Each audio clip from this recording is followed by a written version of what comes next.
Hi friends, ఎలా ఉన్నారు friends? Italy యొక్క సంతానోత్పత్తి రేటు ఎందుకు తగ్గుతుంది? ఇది ఇటలీలోని ప్రసిద్ధ చాంపోచే కమ్యూనిటీ స్కూలు. ఇక్కడ లక్షలాది మంది ఇటలియన్ పిల్లలు చదువుకుంటున్నారు. కానీ ఈ రోజు ఈ పాఠశాల మూసివేయబడింది. వాస్తవానికి ఇది ఎందుకు మూసివేయబడిందో తెలిస్తే మీరు పూర్తిగా ఆశ్చర్యపోతారు. ఈ బడిలో చదవడానికి పిల్లలు లేనందున ఈ పాఠశాలను 2023వ సంవత్సరంలో మూసివేయాల్సి వచ్చింది. ఇది కాకుండా ఇటలీలోని ఒక గ్రామంలో వేలాది మంది నివసించే దృశ్యం ఇది. కానీ ఈ గ్రామం నేడు నిర్జీవమైంది. ఇటలీలో ఎవరూ లేని గ్రామం. ఇదే కాదు, ఈ రోజు ఇటలీలో 6,000కు పైగా ఇలాంటి గ్రామాలు ఉన్నాయి. ఇవి పూర్తిగా ఎడారిగా ఉన్నాయి. అక్కడ నివసించే వ్యక్తి ఒక్కరు కూడా లేరు. అక్టోబర్ 2023లో జరిగిన ఒక సర్వేలో ప్రపంచానికి షాకింగ్ ఫాల్స్ వచ్చింది. నిజానికి గత 3 నెలల్లో ఇక్కడ ఒక్క బిడ్డ కూడా పుట్టలేదని అక్టోబర్ ఇటలీ న్యూస్ ఏజెన్సీ కథనం రాసింది. ఈ 3 నెలల సుదీర్ఘ కాలంలో ఇటలీ దేశంలో ఒక్క బిడ్డ కూడా పుట్టకపోవడం యావత్ ప్రపంచాన్ని ఆశ్చర్యపరిచింది. ఫిబ్రవరి 2015లోనే ఇటలీ ఆరోగ్య మంత్రి ఈ విషయాన్ని చెప్పారు. ఇటలీ చనిపోతున్న దేశం, దీనికి కారణం ఇటలీలో పిల్లలు పుట్టకపోవడమేనని, మీరు మీ పిల్లలకు జన్మనివ్వాలని దంపతులకు గుర్తు చేయడానికి ఇటలియన్ ప్రభుత్వం 22 సెప్టెంబర్ 2016న నేషనల్ ఫర్టిలిటీని జరుపుకుంది. పిల్లలను కనడానికి అక్కడ ప్రజలను ప్రోత్సహించడం కోసం దీన్ని జరుపుకుంటున్నారు. మీరు మీ పిల్లలకు జన్మనివ్వాలని ఆ రోజు ప్రభుత్వం కొన్ని ప్రత్యేక పోస్టర్ల ద్వారా మీకు గుర్తు చేసే ప్రయత్నం చేసింది. ఇటలీ సంతానోత్పత్తి రేటు గత 50 ఏళ్లలో అత్యల్పంగా ఉంది. 100 సంవత్సరాల క్రితం ఇటలీ జనాభా రేటు 5.2. 1970వ సంవత్సరం వరకు ఇటలీ జనన రేటు 2 కంటే ఎక్కువగానే ఉంది. ప్రాథమికంగా ఇటలీ జనాభా తగ్గడానికి 3 ప్రధాన కారణాలు ఉన్నాయి. మనం ఇటలీ చరిత్రలోకి వెళితే 115 సంవత్సరాల క్రితం ఇటలీ వ్యవసాయ పూరిత దేశం. అంటే దేశం యొక్క జీవనోపాధి వ్యవసాయం మీద ఆధారపడి ఉండేది. దాని కారణంగా అక్కడ ప్రజలు ఎక్కువ మంది పిల్లల్ని కనేవారు. అప్పుడు వ్యవసాయం మరియు ఇతర పనులు బాగా జరిగేవి.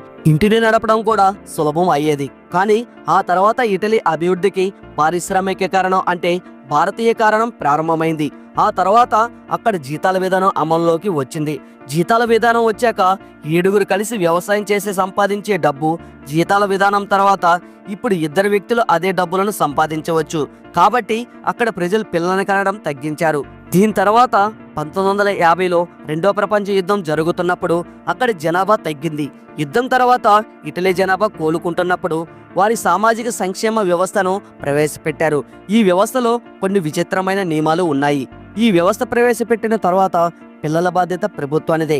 వారి చదువు నుంచి ఆరోగ్యం వరకు ప్రతిదీ ప్రభుత్వం చూసేది. కాబట్టి ఇప్పుడు వారికి అది ఏదీ లేదు. 1950వ సంవత్సరం తర్వాత ఇటలీలో జననాల రేటు నిరంతరం తగ్గుతూ వచ్చింది. ఈ రోజు పరిస్థితి ఏంటంటే అక్కడ మొత్తానికి పిల్లలే లేరు.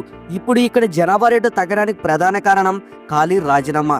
ఈ విధానం ప్రకారం ఇటలియన్ మహిళలు ఏదైనా ఉద్యోగంలో చేరే ముందు ఖాళీ కాగితంపై సంతకం చేయాల్సి ఉంటుంది. ఇటలీ అభివృద్ధి చెందిన దేశం.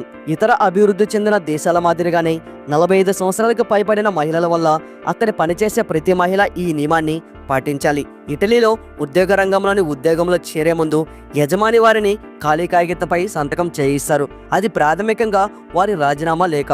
తద్వారా భవిష్యత్తులో ఆ అమ్మాయి గర్భవతి అయితే ఆ ఖాళీ కాగితంపై చేసిన సంతకం ద్వారా ఆమెను ఉద్యోగం నుంచి తొలగిస్తారు. ఇప్పుడు నేటి కాలంలో అబ్బాయిల కంటే అమ్మాయిలేం తక్కువేం కాదని, దీనివల్ల వాళ్ళు కూడా అబ్బాయిల్లాగా స్వతంత్రంగా ఉండాలని కోరుకుంటున్నారని ఇటలీ అభివృద్ధి చెందిన దేశమని మనందరికీ తెలుసు. కాబట్టి అక్కడ అమ్మాయిలు ఎలా వెనకబడి ఉంటారు. ఇదే కారణం పని చేయాలనుకునే అమ్మాయిలు తమ తప్పిదాల వల్ల పొరపాటు లేదా ముందస్తు ప్రణాళికతో గర్భం దాల్చినట్లయితే వారు తమ ఉద్యోగం నుంచి తొలగించబడతారని, అందుకే కాలక్రమేణా సామర్థ్యం ఏర్పడుతుందని, వారి భవిష్యత్తు గురించి ఎల్లప్పుడూ భయం ఏర్పడుతుంది. అక్కడ అమ్మాయిలు తల్లుల సంఖ్య తగ్గుతూ వస్తుంది. ఈ రోజు పరిస్థితి ఏంటంటే అక్కడ అమ్మాయిలు వివాహం లేకుండా తమ యవ్వనాన్ని ఆనందించాలనుకుంటున్నారు. అలా ఎందుకు మీకు ఇప్పటికే అర్థమై ఉంటుంది కదా. ఇప్పుడు ఇటలియన్ మహిళలు సంతానం కోరుకోకపోవడానికి తదుపరి కారణం చైల్డ్ బర్త్ నేషనాలిటీ లేకపోవడమే. మనం మొదటగా దీన్ని అర్థం చేసుకుందాం. మీరు పని చేయడానికి అమెరికాకు వెళ్ళారనుకుందాం. అక్కడ మీకు ఒక బిడ్డ కనుక పుడితే ఆ బిడ్డ పుట్టినప్పటి నుంచి అమెరికన్ జాతీయత కలిగి ఉంటాడు. అంటే అతనికి పుట్టుకతో అమెరికా పౌరసత్వం ఉంటుంది.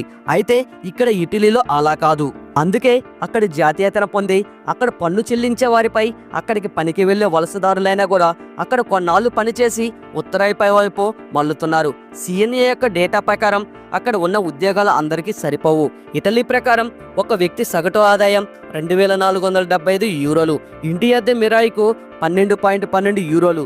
ఇప్పుడు అలాంటి పరిస్థితుల్లో ఎవరైనా కనీసం 100 చదరపు మీటర్ల ఇంటిని కొనుగోలు చేయాలంటే ఆ ఇంటి అద్దె అతని జీతంలో దాదాపు సగం అవుతుంది. ఇప్పుడు అక్కడ ఇదంతా ఎందుకు జరుగుతోంది? అక్కడ జరుగుతున్న ఆర్థిక మాంద్యం వల్లనే, అంటే రెసిసేషన్ వల్లే ఇలా జరుగుతుంది. నేటి కాలంలో ఇటలీ పరిస్థితి ఎలా తయారైంది? పిజ్జా పుట్టిన దేశంలో కస్టమర్లు లేకపోవడంతో డామినోస్ దుకాణాలన్నింటినీ మూసివేసుకుంది. గత కొన్నేళ్లుగా ఇటలీలో ఆర్థిక మాంద్యం కొనసాగుతుంది. ఇప్పుడు ఇటలీ యొక్క జీడిపి నిష్పత్తి 145కు చేరుకుంది. అంటే ఇటలీలో ₹1 సంపాదిస్తే దానికి 145 రుణం తీసుకుంటుంది.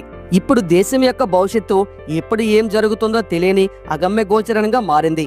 తల్లిదండ్రులపై భారం పడకుండా ఉండేందుకు ప్రైవేట్ ప్రభుత్వ ఫ్రీ స్కూల్ ఫీజులు ఒకే విధంగా ఉంటాయి. ప్రభుత్వ పాఠశాలలు అంటే తక్కువ ఫీజు, ప్రైవేట్ స్కూల్ ఫీజు అంటే ఎక్కువ ఫీజు అని కాదు. ఫీజు నిర్మాణం ప్రతి తరగతి ప్రజలకు అనుకూలమైనదిగా ఉంది. మొదటి బిడ్డకు అత్యధిక రుసుము చెల్లించాల్సి ఉండగా, రెండవ మరియు మూడవ బిడ్డకు అది తక్కువ. 3 కంటే ఎక్కువ మంది పిల్లలు ఉంటే అప్పుడు ఫీజు పూర్తిగా మూసివేయబడుతుంది. అంటే పిల్లవాడు ఉచితంగా చదువుకోవచ్చు. అంతేకాకుండా ప్రైవేట్ పాఠశాల అయినా ప్రభుత్వ పాఠశాల అయినా తల్లిదండ్రుల ఆదాయంలో 3% కంటే ఎక్కువ ఫీజు తీసుకోకూడదు అని కొత్త బిల్లును ప్రవేశపెట్టారు. ఇది కాకుండా మరొక పాలసీ ఉంది. ఆ పాలసీ పేరెంటింగ్ పాలసీ.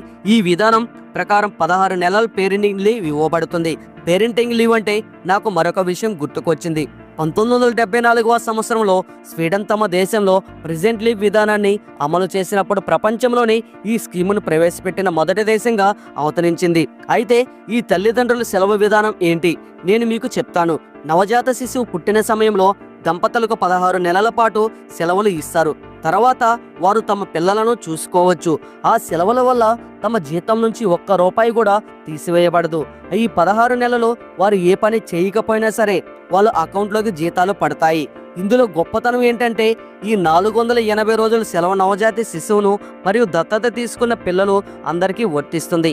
ఇటలీ అంతరించిపోకుండా కాపాడుకోవాలంటే ఆ దేశంలో కూడా ఇటువంటి విధానాలు వెంటనే అమలు చేయాలి. లేకపోతే కొన్ని సంవత్సరాల్లో ఇటలీ ప్రపంచ పటం నుంచి అదృశ్యమవుతుంది. ఇది ఫ్రెండ్స్ ఇవాల్టి వీడియో. చూశారు కదా? ఈ వీడియో మీద మీ అభిప్రాయం అనేది ఖచ్చితంగా మాకు కామెంట్ రూపంలో తెలియజేయండి. ఈ వీడియో మీకు నచ్చినట్లయితే లైక్ చేయండి, షేర్ చేయండి, అలాగే కామెంట్ కూడా చేయండి. మన ఛానల్ ఫస్ట్ టైం చూస్తున్నట్లయితే ఈ ఛానల్కి ఇప్పుడే సబ్స్క్రైబ్ చేసుకొని పక్కనే ఉన్నటువంటి బెల్ ఐకాన్ క్లిక్ చేసి యాక్టివేట్ చేసుకోండి. Thanks for watching. నెక్స్ట్ వీడియోలో మళ్ళీ కలుసుకుందాం. జై హింద్.